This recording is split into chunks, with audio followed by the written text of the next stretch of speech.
وَإِنَّ مِنْهُمْ لَفَرِيقًا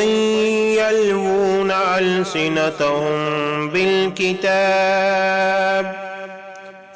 بالكتاب لتحسبوه من الكتاب وما هو من الكتاب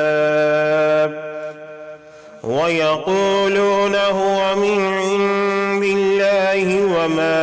هو من عند الله ويقولون على الله الكذب وهم يعلمون۔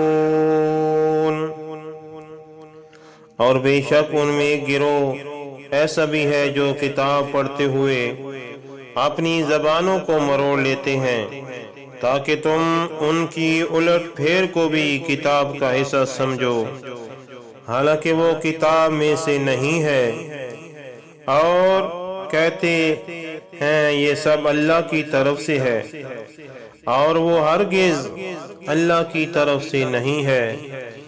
اور وہ اللہ تعالیٰ پر جھوٹ گھڑتے ہیں، اور یہ انہیں خود بھی معلوم ہے۔ ما كان لبشر أن يؤتيه الله الكتاب والحكم والنبوة ثم يقول للناس كونوا عبادا لي من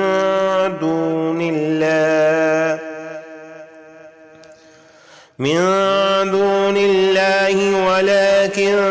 كونوا ربانيين بما كنتم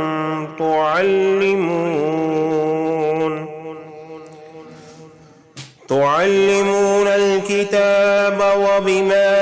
كنتم تدرسون۔ کسی بشر کو یہ حق نہیں کہ اللہ اسے کتاب اور حکمت اور نبوت عطا فرمائے،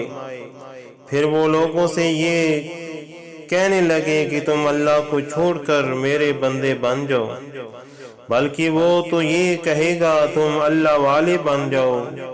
اس سبب سے کہ تم کتاب سکھاتے ہو اور اس وجہ سے کہ تم خود بھی اسے پڑھتے بھی ہو۔ وَلَا يَأْمُرَكُمْ أَن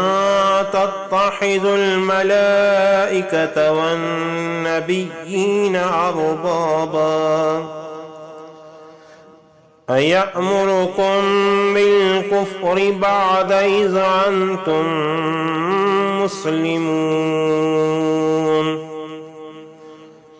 اور وہ پیغمبر تمہیں یہ حکم کبھی نہیں دیتا